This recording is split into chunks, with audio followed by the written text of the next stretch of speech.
correspondent based in Paris. Question for both of you, actually. Mr. Macron, you were one of the last Western leaders to speak to Putin before Ukraine's invasion.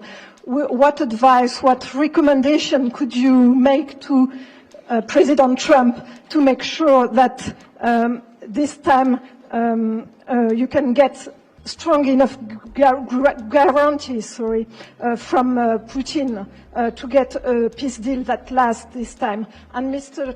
President Trump, what makes you think you can trust Putin in those negotiations? Thank you. Look, I will never give any advice to President Trump. We have friendly and trustful discussion, but my experience with President Putin is the following. Number one, I always think it's good to have discussion with other leaders, and especially when you disagree.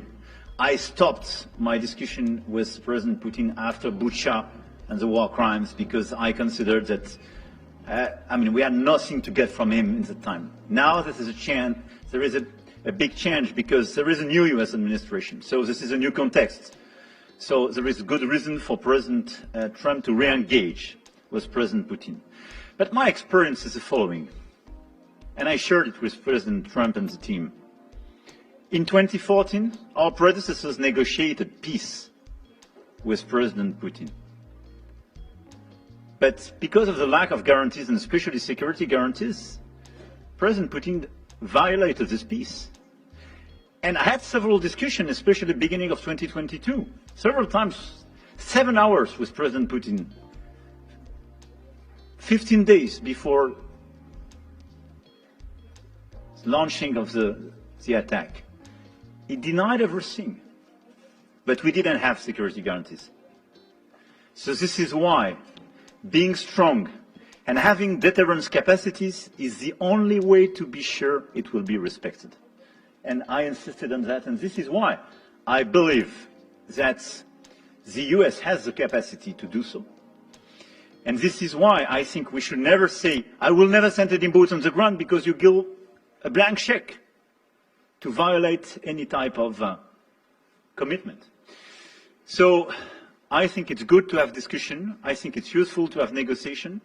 I think it's super important to go to the peace. But my strong point was to say, let's try to get something first which can be assessed, checked and verified. And let's be sure that we build sufficient guarantees on the short run. And this is where we are ready to be engaged. As for France, a lot of my European colleagues are ready to be engaged. But we do need this American backup, because this is part of the credibility of the security guarantees. And this is our collective deterrence capacity. And I have the feeling that the President has this capacity. I think it's very much to the benefit of Russia to make a deal. And I feel that we'll do that.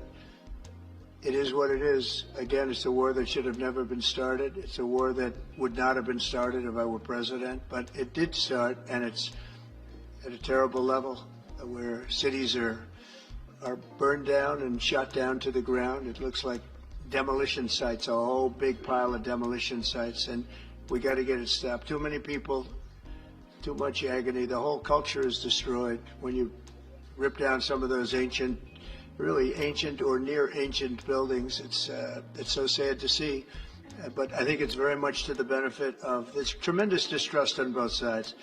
That's why it's good that I'm coming in now, but I think it's to the very much benefit of Russia to make a deal and to go on with leading Russia in a very positive way. That's what you have to do. But I really believe that he wants to make a deal. Maybe wrong, but I believe he wants to make a deal.